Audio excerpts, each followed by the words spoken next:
How do you know which one? Everything else stays part. Right here. And please help me welcome our cast. First, we've got Neil Napier, who plays Dr. Peter Farragut.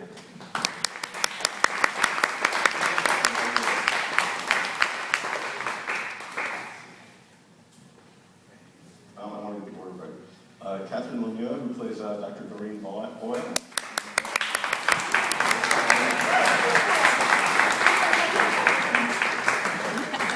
Meegwun Fairbrother, who plays Security Chief Daniel Carroll.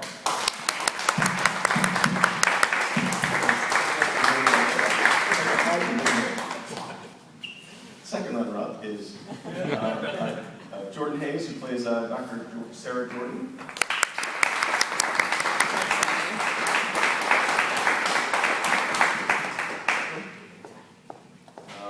Mark Ghanimé, who plays Major Sergio Belisaros.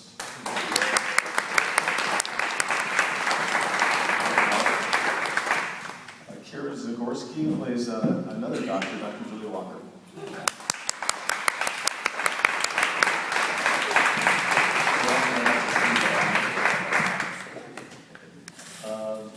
Hiroyuki Sanada plays Dr. Hiroshi Hitaki.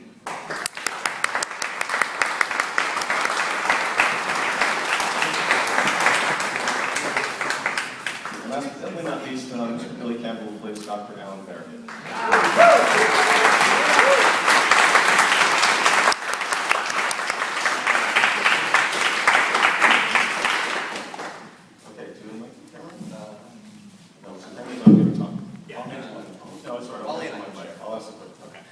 So I just wanted to kick us off. We're going to obviously jump to your questions, but before we do, I just had two of my own. First is, Cameron, as I promised at the very top of the day, you have a very interesting background, and how did you come to this script, come to write it, and how did you meet up with Ron, and what was that relationship?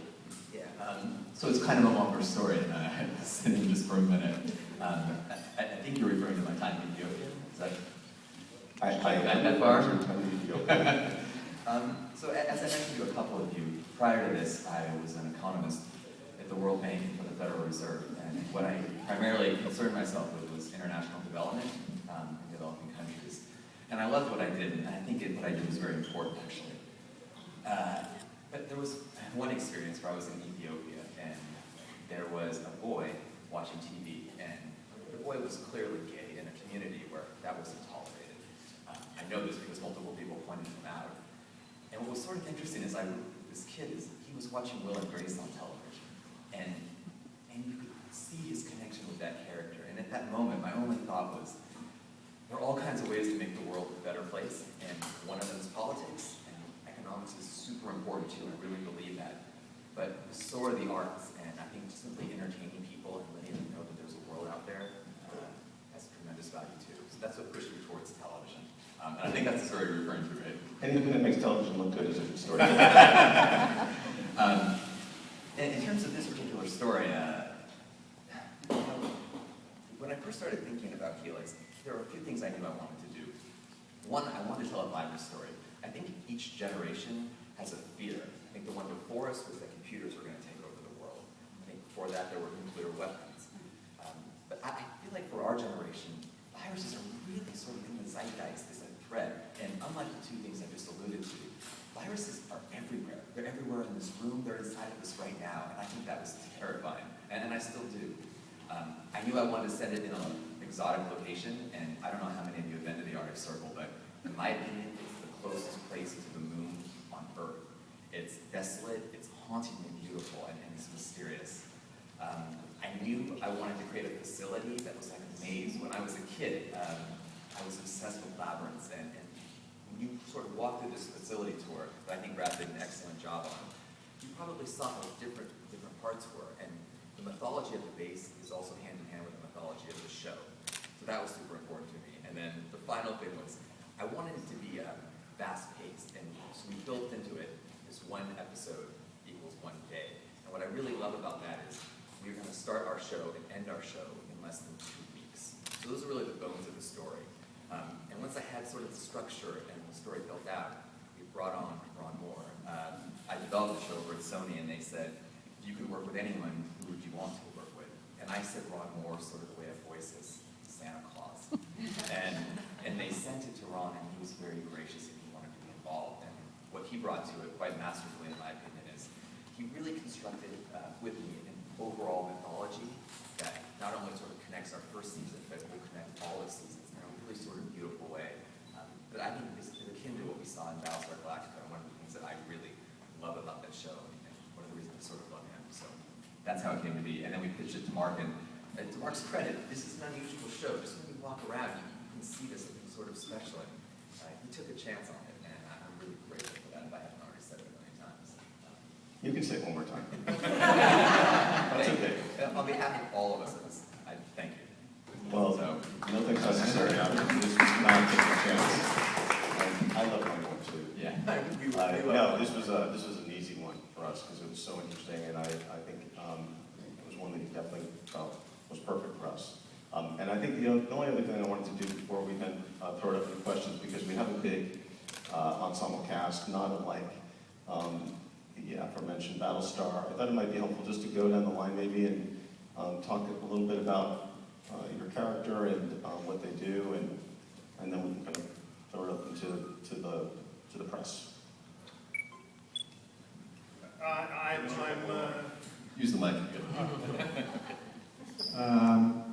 I'm Billy Campbell, and I play Alan Farragut. And Alan is the head of a remarkable team from the Center for Disease Control, who are sent north to, or called north to deal with the viral outbreak.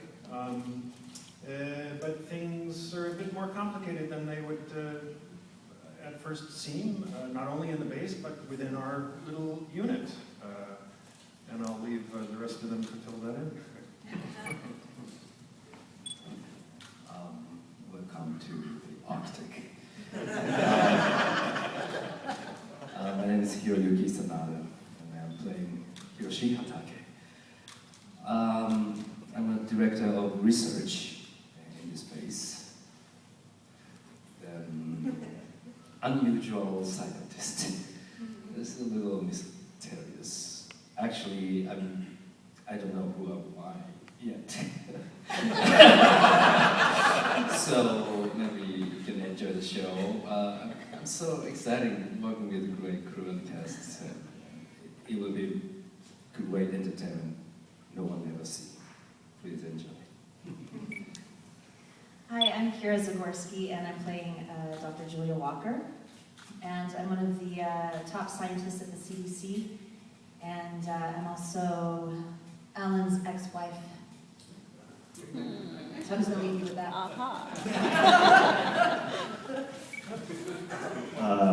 My name is Mark Ghanimé, and I play Sergio Ballesteros, the major in the Army.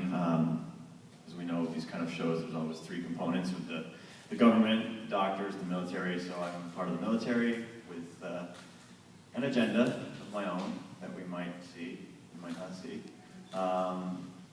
Yeah, so we'll watch and find out. Hi, my name is Jordan Hayes, and I play Dr. Sarah Jordan, who is one of the scientists at the CDC on Alan Farragut's team. And Sarah is the young, ambitious, overachieving scientist who is very, very accomplished and on her way to becoming one of the leading viral pathologists of her time. Bonjour, Wabashki Meegwun Indigenous Cause, Toronto Bunji. My name is Meegwun Fairbrother.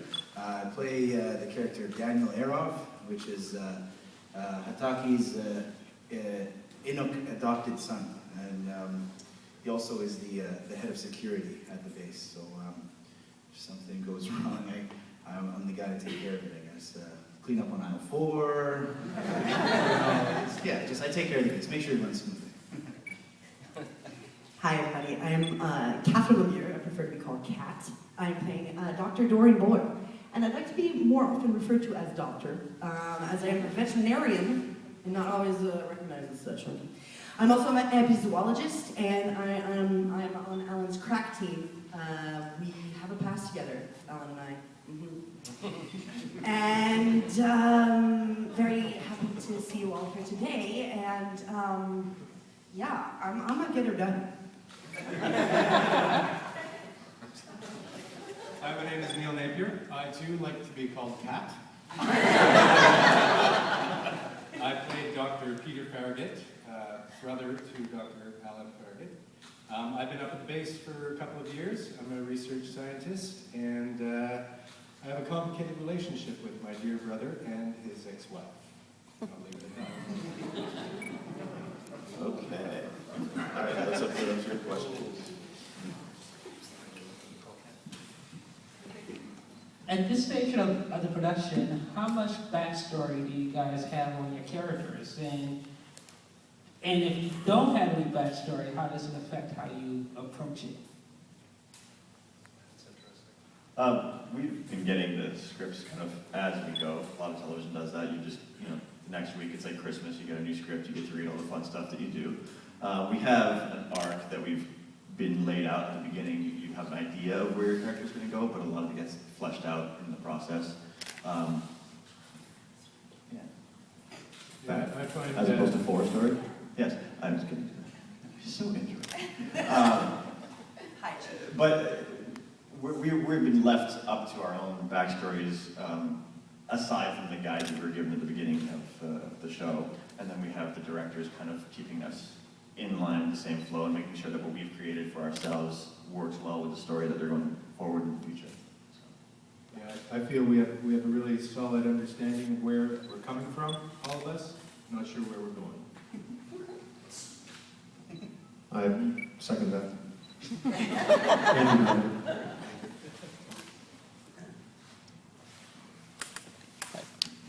Hi guys. Actually, I'm wondering about the science and kind of the medical component of it. Who is your science advisor? Who's sort of the doctory guy on set that's helping you out?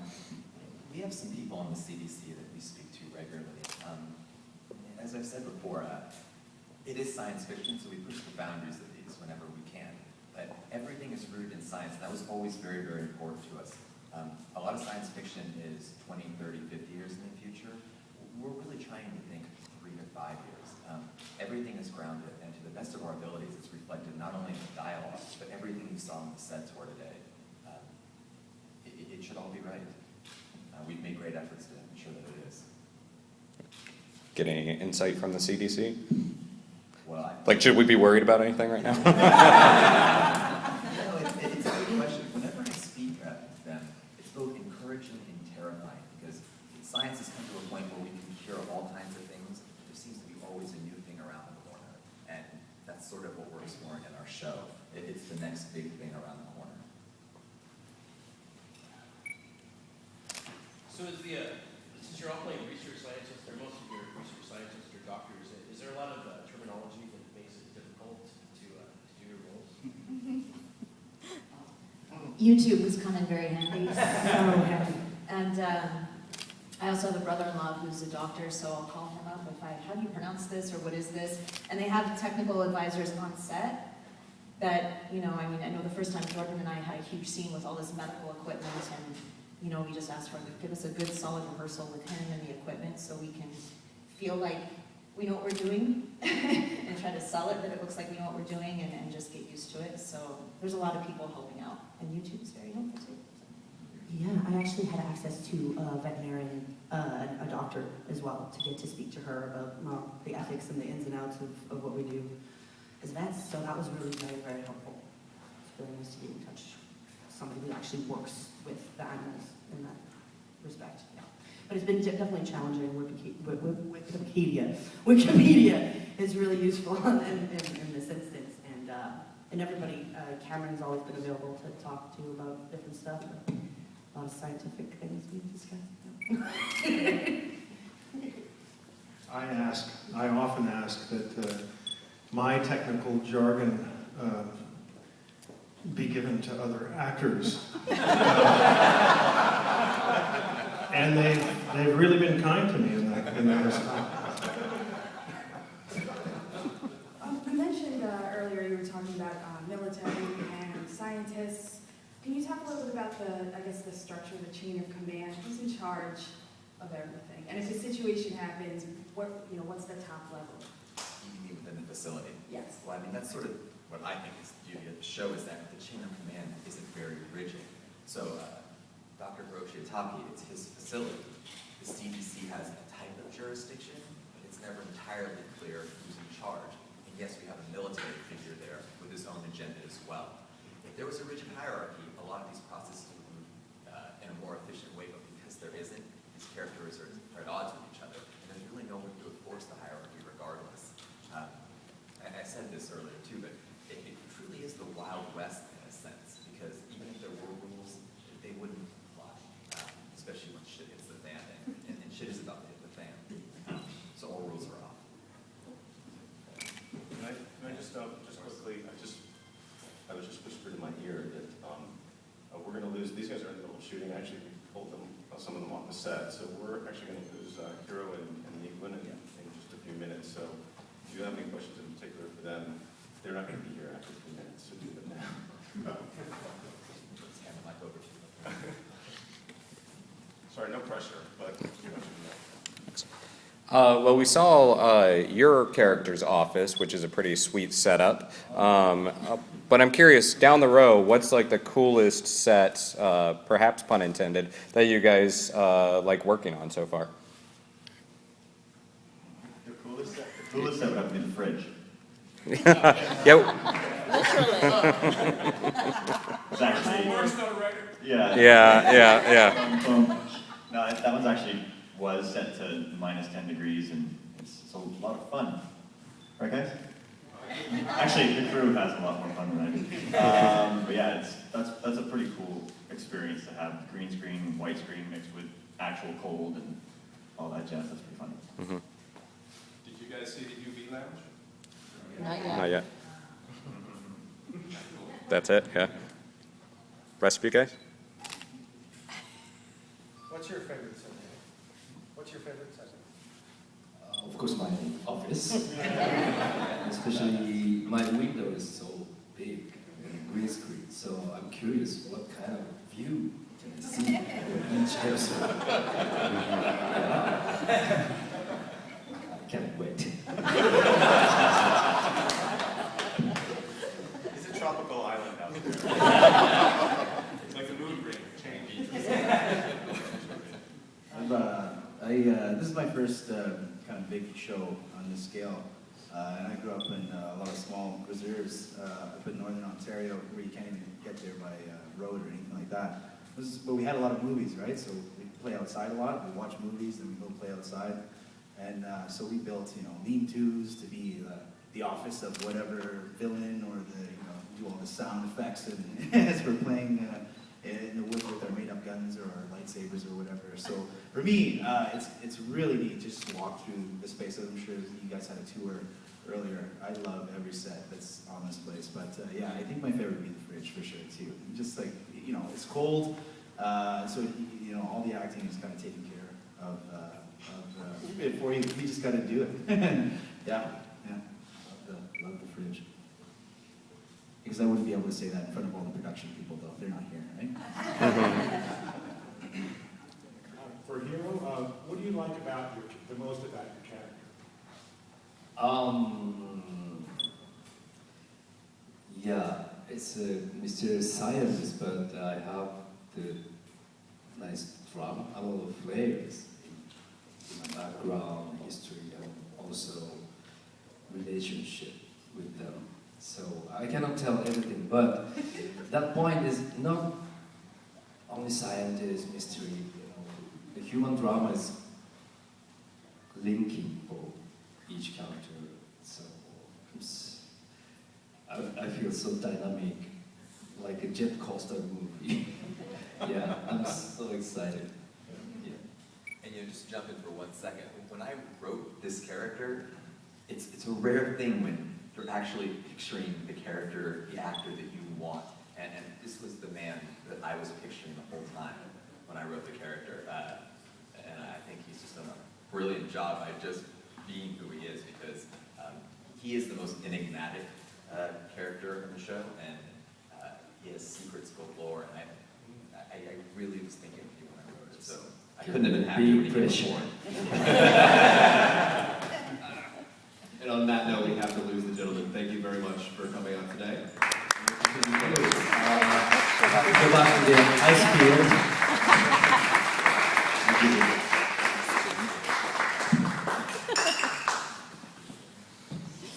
We can still take questions from the rest of the cast.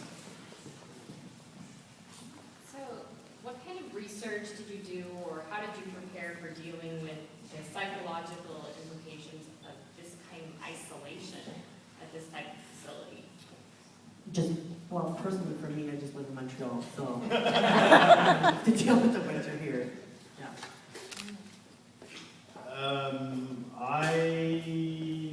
Well, it was all very sort of last minute, so that's my excuse for doing no research whatsoever.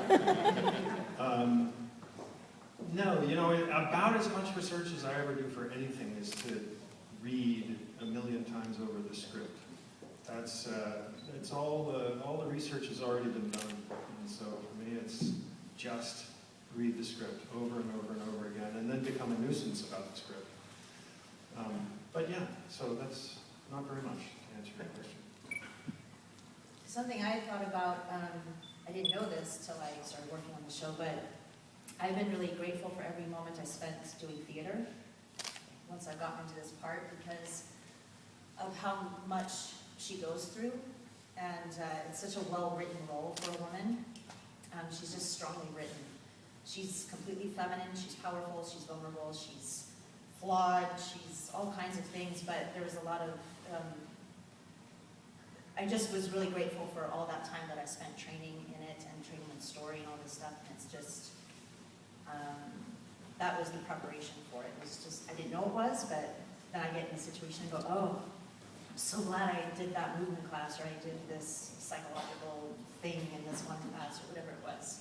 So it's kind of everything I've done leading up to this.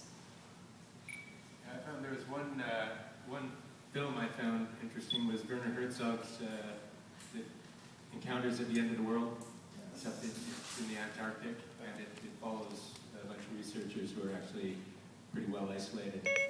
Yeah, it was kind of fascinating just to get a bit of an insight into the types of personalities that choose to put themselves in these really remote places and do the work that they do. They're really fascinating people. It's a cool movie. And actually, on that note, I don't know how many of you have seen that film, but it was really instrumental in the development of the show too, because what it essentially asks is, what kind of people would give up everything they have in the normal world, fly in the middle of nowhere, just to do random research? And it's a very particular kind of character who is game for that. And we have 106 people like that in this base. So it's actually a very sort of interesting world.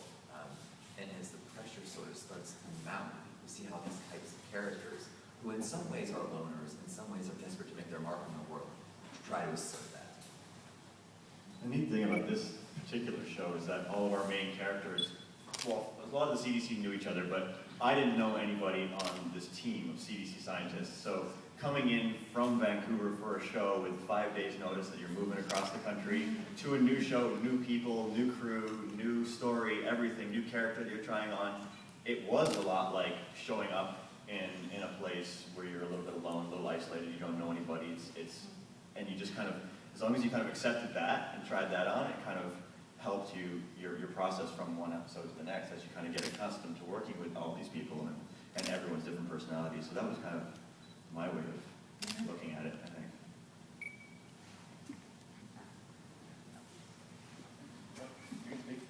I was just going to say that in terms of research, I reached out and got a contact at the CDC and learned from her exactly what kind of educational background was required to work at the CDC and what exactly these scientists go through on a day-to-day basis.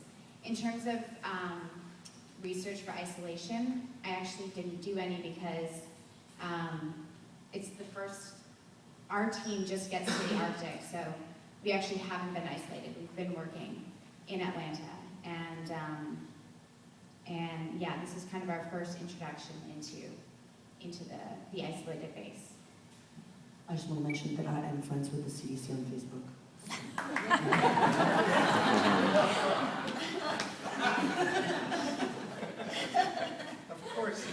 I was about to say the same thing.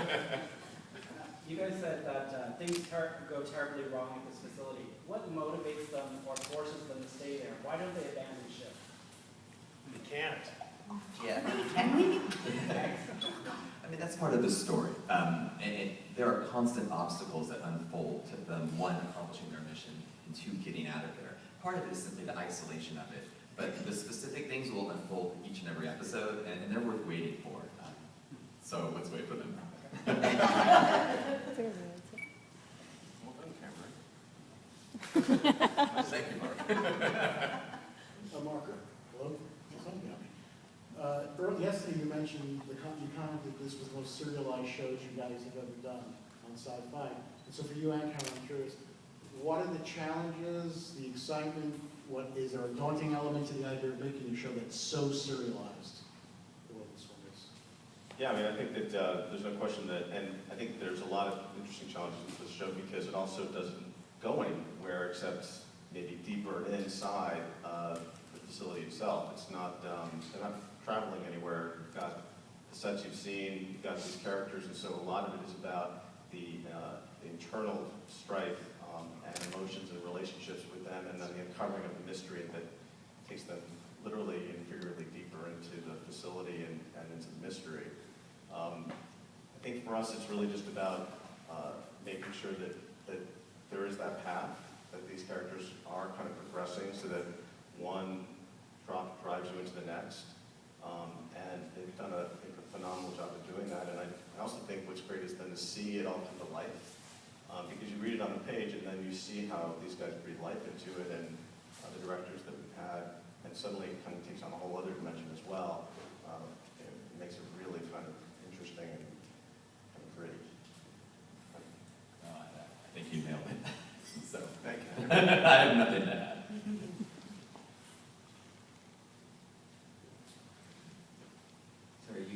Mark, you talked about kind of moving across from Vancouver all the way to Montreal on just 5 days' notice.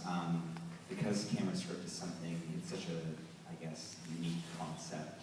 What was your first reaction when you first read the script?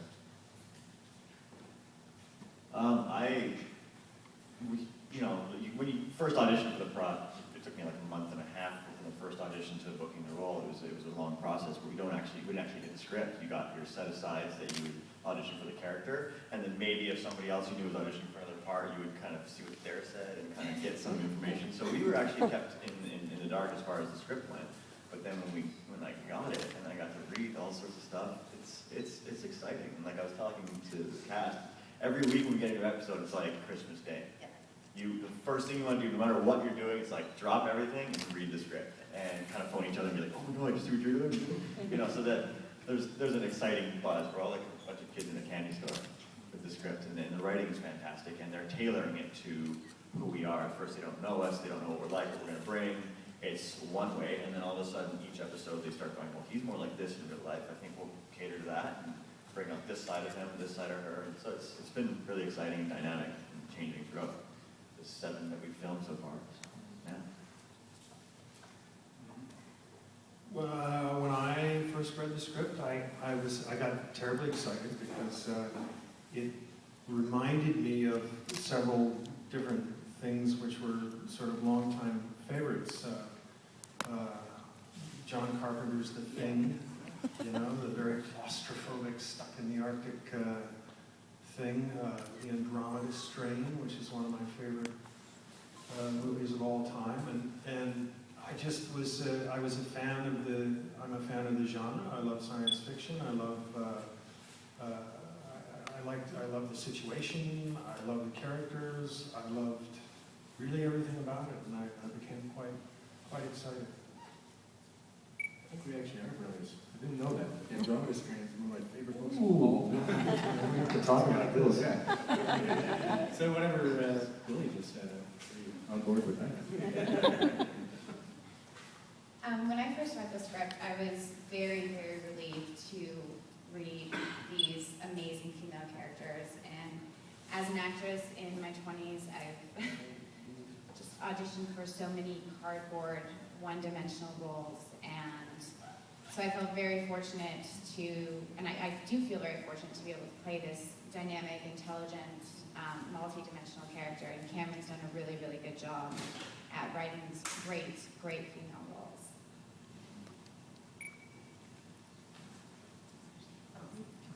I was really excited. My mom cried, and I was really excited to be a vet, to play a vet. Personally, I adore animals so much, and I do come across some animals in the show, and so I was very excited to play something, portray something that I actually had a personal interest in. So that was fun. Yeah, I think what excited me most about reading the script is just how well layered all the characters are. And what excites me about Peter is just figuring out the flaws and the conflicts. Yeah, and again, we come across a lot of cardboard, really one-dimensional characters in television, in my experience anyway. And it's a real joy and honor to be a part of such characters with such depth. And it really is a privilege. I think I already mentioned how excited I was when I talked about my theater training. Yeah, I love it. She's a really strongly, just a well-written character, and the whole thing is, it's just a great story. It's a great, great story. Yeah, I'm curious. Neil, I think you mentioned your character has been on the base for a couple years now, whereas the rest of these guys are fairly new. Do you feel like your character's turf is threatened at all? No, I haven't felt a sense of being threatened by them being up here. I can't give away too much about what's going on with my character. Frankly, I don't know very much. I'm really kept in the dark a lot. Again, that idea of having a really good idea of where we come from, but not where we're going. I'm excited by that also. Because, as we're talking about reading the scripts as they come along, I don't really like reading scripts or plays. I suck like that as an actor. I find it tedious most of the time. But I love reading these. I really, each one that comes in. Well, I think it's worth expanding a little bit about it, because what brings our characters up there has a lot to do with his character, and it happens in the pilot. And I actually put a lot of thought to this, so I think it's worth talking about a little bit. Years ago, and I've told this story to Mark, but I was in an elevator in Manhattan, and I get in, and it's my ex-girlfriend and her new boyfriend, and we probably went up 22 stories, and it felt like 22 years. And I thought, how could you sort of reconstruct that in a television setting? So here's what we did. These two gentlemen are brothers, and they had a huge falling out because he was married to her, and he slept with her. So, explosion, and they had been spoken in years. All of a sudden, they get a distress call that says Peter is sick, and they're forced to go back up there together. So these two haven't really spoken since the affair, and we're having really the most messed up family reunion ever. In the most unideal circumstances ever. And that's really sort of the core of the emotional story. That's our first triangle. It actually gives way to a second sort of triangle, which is just as intriguing. But that's where we start emotionally. And then they get stuck in it. Three of them For 6 days.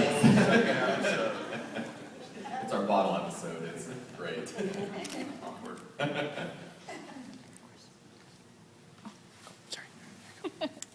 So what is the nature of this viral outbreak? Some of the previews you released so far kind of made it look like the black ooze, but maybe that's just a symptom of what's going on. But is it airborne? What exactly, and does it kind of have its own kind of intellectual thought? I mean, are they combating something that's strictly scientifically autonomous? It's a good question. Part of the journey of the show, though, is them figuring it out. We definitely, the title Helix, Helix is a part of DNA strand, but it also sort of implies the duality of everything that's going on in our story. And what we come to find out is this virus is much bigger than we initially thought and does have a second side to it. But that's part of the journey too, and that's actually what they spend most of the first 3 or 4 episodes trying to figure out. And once they do, I think it's a pretty remarkable moment. Yeah, I just have to say, first of all, my heart was done the whole time. I was like, don't tell them. I will say that one of the things that really intrigued us and that we loved about this was the pilot is a great little pop boiler and he really lights the fuse, but where they take it is really in new directions, and I think there's a lot about this that does really feel resonant of things you've seen in terms of the drama strain and the thing, and there's nothing more fun than to take an audience's expectation that you're going to go this way and go this way. And that's what these guys do so brilliantly, and it kind of expands the whole thing in a whole new way that we've got very excited about, and really kind of elevated it into something more than just another virus story.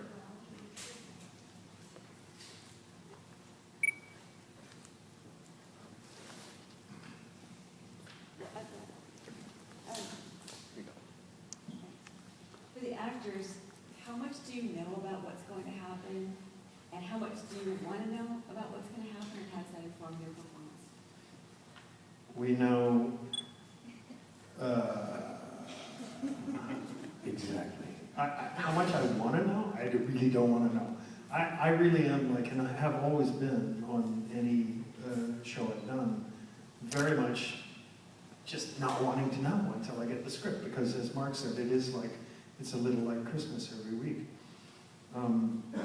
So I know, of course, what has happened until this point in the story, and don't really want to know what's going to happen. That's the purview of smarter people than I. So I don't know how anyone else feels about it. I feel very much the same way. Yeah, I like just, getting little tidbits as it goes on. We hear little rumors on set, but I never know if they're true even, It's really exciting, because we're not going to get to experience it when you do. We're not going to get to experience the journey in a linear way when it happens. But we're getting our little opportunity to experience it now, from week to week, block to block when we get the scripts, and that's a lot of fun to not know. I mean, the central question of the show is what is going on here? And we want that to show on the actors' faces constantly, because they should be trying to figure it out right along with the audience. There's also parts like, I love television, I love movies, and there's parts of that I don't want to know of the other storylines, because when I watch the show, I don't want to have everything memorized, like, oh, this is when Jordan goes and does this, and this is when that, I want to be surprised a little bit and entertained as well. I think this is why we do this, right? So I try and, try not to get too deep, like I'll read the whole script, but then I don't go back to the other parts other than the stuff that I need to work on. I want to leave that all and be as fresh as I can, with that when it actually airs. So. And maybe now is actually a good moment to make an announcement that Mark and I are pretty excited about. Right when our characters sort of think things may have made a turn, and they may have had a glimpse of a handle on this, we introduce a new character from the outside in the form of Constance Sutton, and she really sort of changes the entire dynamic within the base. But what we're especially excited about is that she's going to be played by Jerry Ryan, and she plays it beautifully. We couldn't have gotten a better person. Are we announcing that? Yeah. Oh, we're announcing that. I like the actors. I like to just kind of know what's happening. Good job. So exciting. No, great job. I was instructed to bring that up at the appropriate time. It felt like the appropriate time. Right up. Or more. No, that's okay. That's okay. You can tell me later. Glad you didn't tackle Cameron. What are we announcing right now? Our engagement. No more secrets. What episode is she's coming in? Do we know? Well, that's sort of part of the mystery, but she comes at the right moment for the story, and she really does throw the characters for the loop. So. Are you guys formally announcing that, or are we supposed to embargo that and hold it? Now that's yours. I think that's out. It's out.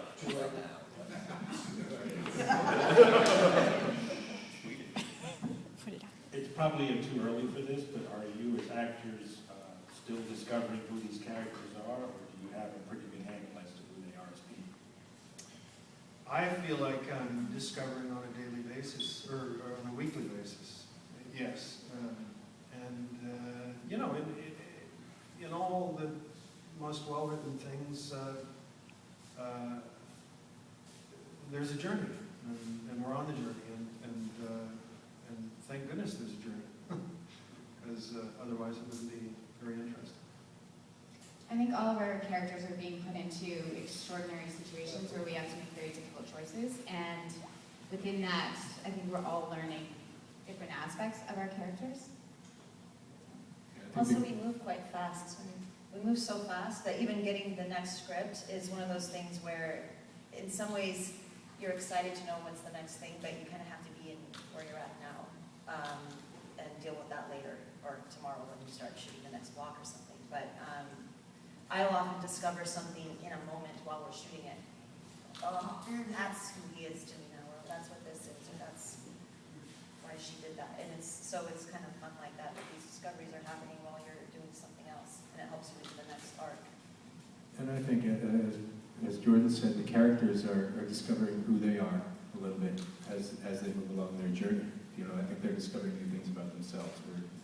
In each different episode, and that's kind of fascinating for us to discover along with them. And every character in this show, there's lots of other shows where there's like the landmark character that does this, and they don't really have much of an arc, but every single one of our characters has a pretty giant arc. And so to go along and just think that it's going one way, and all of a sudden it's a shift, and you get this new script. I mean, it's you're processing on your feet, and you're trying to make the best of it, and it's been a huge challenge. But I think that's kind of life. You know, you come at something and you adjust, and so that's what our characters are doing. And every character is hiding a secret that will slowly come out at one point over the course of the series. So, we have time for one more question.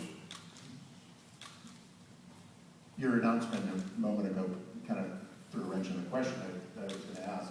In terms of the isolation, I was wondering, in developing the story, if they're in isolation, does it limit you in being able to bring in additional characters, even on like a guest basis, or did you have a planned way to do that from the start, or did you work it out later, obviously, to bring in Constance? no, I mean, there was always a plan. I mean, something Mark and I are both very conscious of is, I mean, you guys have walked around this facility now. It's an amazing thing to be able to trap characters in this kind of place for 13 days because all sorts of wonderful things come out and the tensions are ramped up. And in moments it gets claustrophobic and scary, and we play into all that. But there will be moments where they exit the base. There are things going on in the surrounding sort of area. And yes, we will be introducing a couple characters over the course of the series. But it's in a way that's very sort of organic to the story, and that was always the intention. But having said that, this is very much a show that takes place in the Arctic Circle, and the same sort of isolation you felt in things like The Thing, those sort of emotional currents are going to be here too, and we're going to exploit them in ways that, quite frankly, a movie can't because we have a lot longer to play with it, and I'm really excited about that. It's like the location is a character. Yeah, as is the base, absolutely. Okay. All together. Is that it? All right, well, once again, I want to thank our cast, and thank you, Cameron and Brad Turner, for the tour, and we couldn't be more excited about this show and have it get on the air and have everyone else, see it in January, and we'll let you get back to work. But thank you very much, and thank you guys for coming.